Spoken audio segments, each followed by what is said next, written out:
সকাল সকাল গাছে যদি এরকম ফুল ফুটে আছে দেখা যায় তাহলে কিন্তু মনটা খুবই ভালো হয়ে যায়, তাই না? সুপ্রভাত বন্ধুরা, কেমন আছো সকলে? আশা করছি তোমরা সকলে খুব ভালো আছো। এসএম রূপকথার নতুন আরও একটা ঝলমলে ব্লগে তোমাদের সবাইকে ওয়েলকাম জানাচ্ছি। আজ হচ্ছে বুধবার আর এখন ঘড়ির কাঁটায় বাজে ওই সকাল 6টার মতো।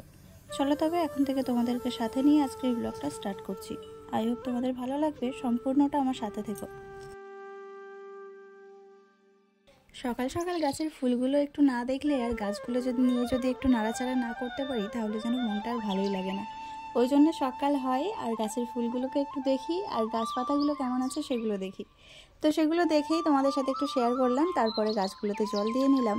আর এদিকে তোমাদের দাদাভাই উঠেছে, উঠে ছোটু আর অয়নের নখগুলো কেটে দিচ্ছে। আর সেই ফাঁকে চলো আমার বাড়িটা দূর থেকে কেমন লাগে তোমাদের সাথে একটু শেয়ার করি। আর এই যে কাজগুলো তোমাদের দাদাভাই করছে এগুলো আমাকেই করতে হয়, তো বাড়ি আসলে কিছু কিছু কাজ ও একটু করে দেয়, তাই আমার একটু হাতটা ফাঁকা হয়। তো এই দেখো ওরা কিন্তু ওদের কাজে ব্যস্ত, আর এই ফুলের ফাঁক থেকে বাড়িটা দেখতে বেশ ভালো লাগছে। চলো এখন উঠোন বাড়ি ঝাড় দেওয়ার পালা। সকালবেলা এই উঠোন বাড়ি ঝাড় দেওয়া থেকেই স্টার্ট করলাম। আর গ্রামের বউদের এই উঠোন ঝাড় দেওয়াটাই হচ্ছে সব থেকে বড় কাজ। তো চলো এই উঠোনটা ঝাড় দিয়ে নিই, তারপরে ঘরের কাছে একে একে হাত দেবো। আর আমাদের এখানে যেহেতু গাছপালা ভর্তি, ওই জন্য উঠোনে পাতাও ভর্তি হয়ে গেছে, দেখেছো? আর দুদিন তো ঝাড় দিতেই পারিনি, 2 দিন কি 3 দিন হবে। বৃষ্টি হচ্ছিল, প্রায় সকালবেলা থেকেই বৃষ্টি শুরু হয়েছে আর ঝাঁকে ঝাঁকে বৃষ্টি হচ্ছে। আর বৃষ্টি হলে তো ছাটপালা দেওয়া যায় না, ওই জন্য গাছপালা দিয়ে যত পাতা পড়েছে সবগুলোই রয়ে গেছে। তো আজকে না সকালবেলার ওয়েদারটা খুব সুন্দর বেরিয়েছে, যেরকম রোদ বেরিয়েছে সেই রকম আকাশটাও দেখতে ভালো লাগছে। তো চলো আমার উঠোনটা ঝাঁট দেওয়া হয়ে গেছে। এবারে সকালবেলা ঝাড় দিয়ে বাসি ঝাঁটাটাও ধুয়ে রাখতে হয়, তাই সেই মতো বাসি ঝাঁটাটা ধুয়ে রেখে দিলাম। আর আমার ঘরের অবস্থা দেখো, এই কদিন বৃষ্টি হওয়ার কারণে জামা কাপড় যেরকম জমা হয়েছে আর বাড়ির কাজ হওয়ার কারণে সব কিছু এরকম গ্যাদারিং হয়ে আছে। আর আজকে রোদ উঠেছে বলে তাই যত বালিশ কাঁথা ছিল সবগুলোই কিন্তু রোদে দিয়ে দেওয়া হচ্ছে।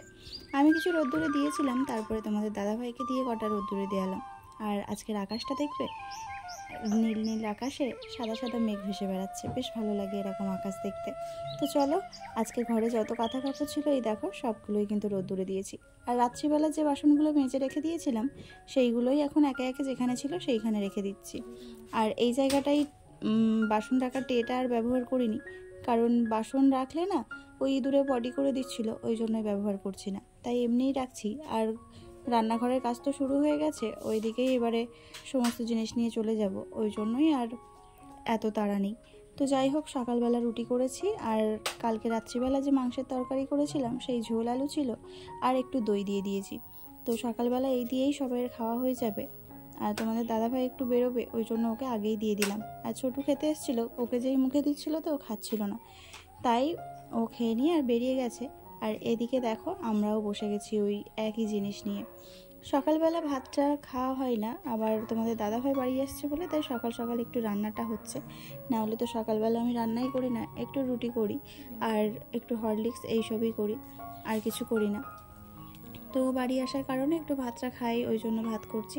তো যাই হোক, সকালবেলার খাওয়া দাওয়া হয়ে গেছে, ছোটুকে নিয়ে মা বেরিয়ে গেছে পাড়াতে একটু ঘুরু ঘুরু করতে।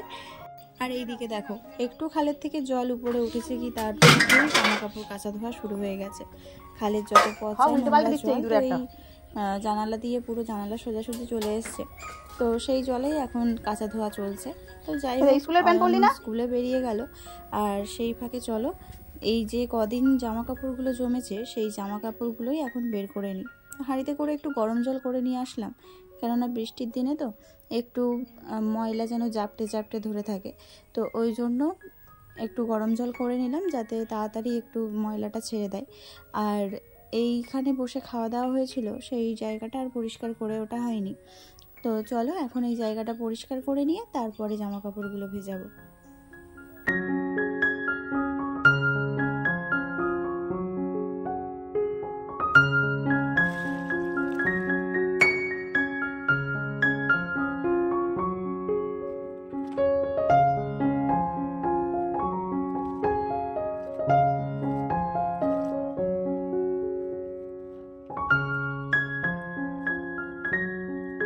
চলো চলো স্নান টান করে এই বসে গেছি রান্না করার জন্য। আর ছোটু বিরক্ত করছিল, ওই জন্য ওকে একটু মুড়ি চানাচুর মাখিয়ে আর ওই সাইডে বসিয়ে রেখেছি।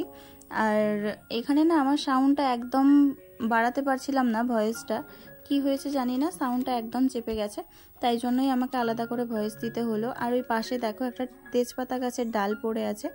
আর আজকে তোমাদের দাদাভাই নিয়ে এসেছিলো ইলিশ মাছ, তো এই বর্ষায় প্রথম ইলিশ মাছ খাওয়া হবে। তো চলো সেই ইলিশ মাছটাকে নুন, হলুদ, লঙ্কা গুঁড়ো আর একটু সামান্য সর্ষের তেল দিয়ে ম্যারিনেট করে রেখে দিয়েছি মাছটা। দেখি তোমাদের দাদাভাই যদি বলে যে এটা ভাজা করে সর্ষে পোস্ত করতে, তাহলে এটা ভাজা করে করব, আর না হলে কাঁচা করলেও খুব সুন্দর খেতে লাগে। আর করব হচ্ছে পুঁইশাকের মিচুলি আছে, ওই আলু দিয়ে একটু ভাজা করব, আর হবে ইলিশ মাছের মাথা দিয়ে কচু শাক।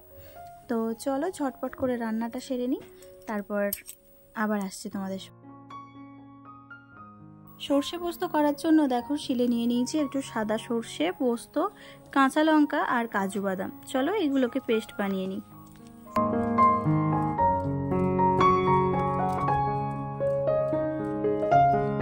চলো এদিকে মশলা করে নিচ্ছি, একটু পেঁয়াজ, আদা রসুন থেতো করা আর নুন, হলুদ, লঙ্কা গুঁড়ো এইসব দিয়ে একটু মশলা করে নিয়েছি। আর এদিকে দেখো কচু শাকের জন্য কচু শাকে সব কিছুই আমার দেওয়া হয়ে গেছে, আর মাথাটাও দিয়ে দিয়েছি, আর একটু ঝোল মরলেই হয়ে যাবে কিন্তু কচু শাক রেডি।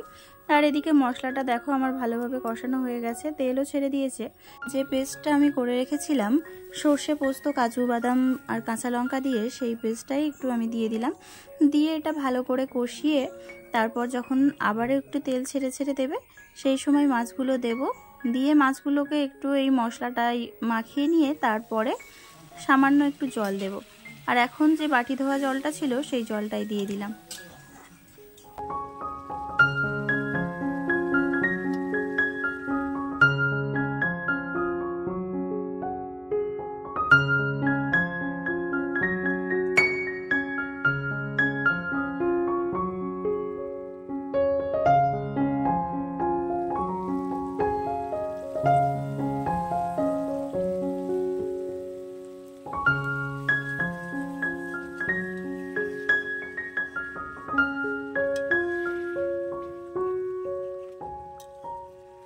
রেসিপিটা বাড়িতে ট্রাই করে দেখতে পারো, খুব সুন্দর খেতে হয়েছিল।